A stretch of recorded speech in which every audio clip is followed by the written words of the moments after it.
Saudara, Aibda Robik, anggota Sat Narkoba Polres Semarang yang menjadi pelaku penembakan terhadap siswa SMK di Semarang, Jawa Tengah, diberhentikan dengan tidak hormat alias dipecat.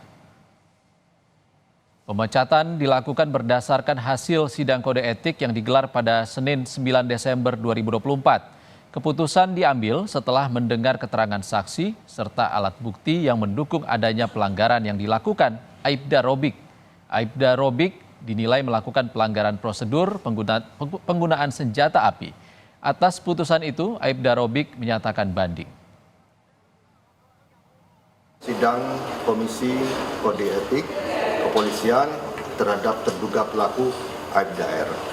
Alhamdulillah hari ini sidang sudah terlaksana dimulai dari jam 1 tadi siang dan selesai baru saja pukul 8:30, jadi cukup lama kegiatan tersebut. Dan putusannya adalah Aibda R selaku terduga pelanggar ini mendapat putusan PTDH, yaitu pemberhentian tidak dengan hormat. Sementara itu, orang tua korban yang ikut menyaksikan sidang etik Aibda Robik mengaku puas dengan pemberhentian tidak hormat yang dijatuhkan kepada pelaku. Keluarga juga mengaku senang dengan keputusan itu meski Aibda Robik tak ucapkan kata maaf saat bertemu dengan orang tua korban. Manusiawi ya Mbak, jengkel itu manusiawi Mbak. Kalau orang ketemu yang meninggal, yang membunuh anak saya itu wajar kalau saya marah sekali ya Mbak ya. Apakah ada permintaan maaf dari Aibda Robik saat bertemu? Tidak ada Mbak. Tidak ada sama sekali. Dia tidak ngomong sesuatu Tidak ada ngomong sama sekali. Pak Andi tanggapannya terhadap putusan tadi? Puas Mas dengan pemberhentian tidak hormat yang dilakukan kepada tersangka. Saya sangat senang. Harapannya tadi kan mengajukan banding ya Pak, harapannya tetap ditolak ya Pak, ya banding yang diajukan itu? Harapannya ditolak Mbak. Aibda Robik, anggota Sat Narkoba Polres Semarang yang menjadi pelaku penembakan terhadap siswa SMK di Semarang, Jawa Tengah diberhentikan dengan tidak hormat alias dipecat. Atas putusan itu pun Aibda Robik mengajukan banding. Dan untuk jelasnya akan kita bahas bersama pengamat hukum pidana Universitas Jenderal Sudirman, Hipnu Nugroho. Selamat sore Prof. Hipnu. Selamat sore Mas. Prof, melihat putusan sidang etik yang memutuskan Aibda Robik dipecat, apakah sudah sesuai? Ya, gini Mas, ini suatu hal yang perlu dicermati. Kalau kita bandingkan dengan kasus-kasus lain, PTDH itu biasanya setelah berkekuatan tetap terhadap putusan pokok perkara. Pokok perkara, misalnya dulu kasusnya Pak Sambo, itu setelah semua selesai, baru sidang PTDH. Tapi tampaknya ini lain. Dari Poltabes Semarang, mungkin pertimbangannya karena ini dalam arti walaupun belum mendahului pengadilan, bahwa pelakunya sudah pasti. Satu. Kedua, korbannya sudah begitu luka, apalagi keluarganya terhadap nyawa orang.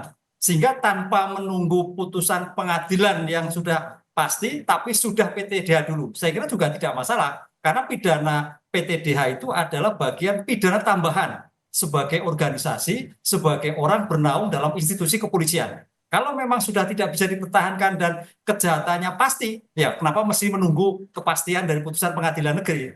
Ini saya kira suatu langkah lebih cepat ketimbang nunggu putusan pengadilan negeri selesai dari perkara yang dijatuhkan terhadap Aibda tadi. Oke Prof, tapi terduga pelaku ini mengajukan banding. Apakah ini tidak akan berpengaruh terhadap proses penyelidikan? Bagaimana Anda melihatnya? Itu tidak ada. Ini bedakan antara banding terhadap PTDH dan proses penyidikan memperkuat kasus pembuktian atas pembunuhan mahasiswa tadi. Ini suatu yang berbeda. Oleh karena itu, tidak ada kaitannya sama sekali. Kalau kaitannya banding itu ada terhadap PTDH yang dijatuhkan hari ini, apakah ditolak, apakah tetap mempertahankan, itu nanti yang dilihat. Tapi pertanyaannya kalau ini sudah menjadikan korban nasional, masalah nasional seperti ya dikuatkan. Tapi terhadap penyelesaian penyidikan barang bukti, penyelesaian terhadap penuntasan perkara pada tahap persidangan pengadilan negeri tetap berjalan. Dua sisi yang berbeda Mas, antara PTDH dan perbuatan pidananya terhadap pembunuhan tadi. Kalau bandingnya dikabulkan bagaimana Prof? Ya, PTDH ini pertanyaannya bagus sekali. Bagaimana dikabulkan? Pertanyaan yang kedua, apakah mungkin dikabulkan? Agak sulit, Mas. Karena PTDH itu dalam peradilan konteks organisasi. Agak sulit. Karena bukan suatu pembuktian terhadap materinya, tapi pembuktian kesalahannya. Sehingga tampaknya, ya kita nggak sudon, tidak mungkin dikabulkan. Tapi kalau dikabulkan, ya menjadi kemenangan tersendiri. Ada dua kemungkinannya, dua, dikabulkan atau tidak dikabulkan. Karena melihat suatu pertimbangan yang sudah sekarang, saya kira Poltabes sudah meyakini bahwa banding pun tidak dikabulkan. Karena banding pun merupakan hak daripada Bapak Aibda tadi. Oke, Anda melihatnya bagaimana sih kenapa harus proses sidang etik terlebih dahulu sebelum menetapkan terduga pelaku ini sebagai tersangka? Ini adalah pilihan dari Polri untuk melakukan ini, proses ini di awal. Anda melihatnya bagaimana? Ya, karena begini, tampaknya kasus di Semarang ini sudah menjadi kasus nasional. Bahkan pada Komisi 3, bahkan tanda petik Kapoltabes pun juga tanda petik dipertanyakan kaitannya dengan kepimpinannya, bahkan bertanggung jawab. Ini suatu yang luar biasa. Sehingga dalam konsep ini, tampaknya karena ini merupakan kasus yang tanda petik jelas, ya Poltabes berani melakukan PTDH. Kan itu. Artinya ini sudah jelas.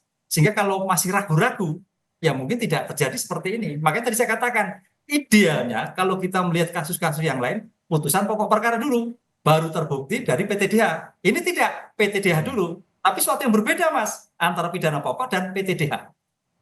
Oke, tadi Anda juga sempat mention Kapolres Semarang. Kapolres Semarang juga diduga menghalangi proses penyidikan dengan memberikan keterangan palsu. Ini juga terkait dengan rilis diduga tawuran ataupun tuduhan tawuran terhadap korban. Apakah Kapolres Semarang juga harus disidang etik? Nah, gini, dalam suatu organisasi, pertanggungjawaban itu ada pertanggungjawaban individual, ada pertanggungjawaban struktural. Kepolisian, TNI, organisasi-organisasi garis itu adalah pertanggungjawaban struktural.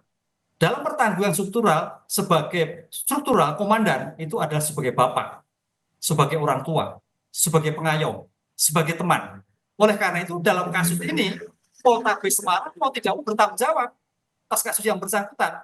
Bukan pertanggungjawaban individu, tapi pertanggungjawaban struktural atas tanda petik ketidakmampuan ataupun kelalaian anak buahnya sampai melakukan suatu pembunuhan kepada masyarakat. Bertanggung jawab, karena pertanggungjawaban struktural. Kalau istilahnya pertanggungjawaban komando. Tidak ada anak buah yang salah adalah pimpinan. Inilah saya kira Poltabes Semarang juga dimintai pertanggungjawaban atas kematian masyarakat oleh anak buah yang bersangkutan. Pertanggungjawaban struktural dari Kapolres Tabes Semarang bentuknya seperti apa, Prof. Hipnu? Apakah mundur? Nah, pertanggungjawaban struktural ini bedakan antara pertanggungjawaban pokok perkara. Pertanggungjawaban struktural ini ada pertanggungjawaban bagaimana kepemimpinannya, bagaimana terhadap pengawasinya, bagaimana terhadap pembinaannya.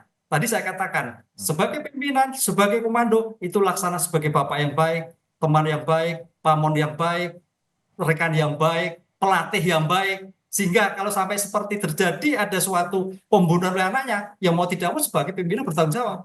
Apakah bertanggung jawab pidana? Tidak. Tapi bertanggung jawab pada organisasi. Nah, nanti Kapolri yang akan menilai dari kapasitas Kapoltabes Semarang tersebut. Pihak keluarga mengaku ini Kapolres Tabes Semarang masih ada di pucuk pimpinan Polres Tabes Semarang ini akan mempersulit proses penyelidikan. Menurut Anda bagaimana? Ya, kita lihat perkembangan. Karena kalau memang itu mempersulit sumbangan, risikonya sangat besar. Karena dalam hukum ada istilah obstruction of justice. Pertanyaannya, apakah semudah itu Kapoltabes menyatakan obstruction of justice? Ini yang saya kira perlu diluruskan nanti. Betulkah seperti itu? Nah, kita lihat penyidik. Apakah betul? Karena ini suatu yang berbeda lagi. Artinya perkara pembunuhan ini nanti akan berkembang menjadi perkara tersendiri, penghalangan, perintangan, atau penghilangan barang bukti atas seorang pimpinan yang tadi. Bisa dimungkinkan tergantung pada pembuktian teman-teman penyidik di lapangan atas peristiwa dugaan barang bukti yang hilang. Kalau terkait penembakan yang diduga dilakukan Aibda Robik ini, murni pidana atau ada hal lain sebenarnya, Prof? Kalau kita melihat berapa media, kelihatannya murni pidana. Murni pidana, karena melakukan suatu, ya namanya orang ya, pembunuhan dalam konteks mungkin situasi emosi, situasi keadaan ya kita tidak tahu. Tapi yang jelas dalam suatu konteks kita baca adalah murni melakukan suatu pembunuhan. Latar belakangnya apa ya? Nanti mudah-mudahan Pak Aibda bisa menjelaskan. Yang sekarang Karena dalam suatu pembuktian itu keterangan terdakwa juga membuktikan ada teori kausalitas. Kenapa sampai melakukan suatu pembunuhan? Kenapa melakukan sampai pistol? Kausalitas yang terjadi saya kira kita harus membuktikan, kita harus mendengar dari berbagai pihak yang sedang memeriksa dari kasus yang bersangkutan. Baik, kita nantikan langkah cepat dan transparan dari Polda Jawa Tengah terkait kasus ini. Terima kasih pengamat hukum pidana Universitas Jenderal Sudirman, Ibnu Nugroho sudah berbagi pandangan bersama kami di Indonesia Update. Terima kasih, Prof.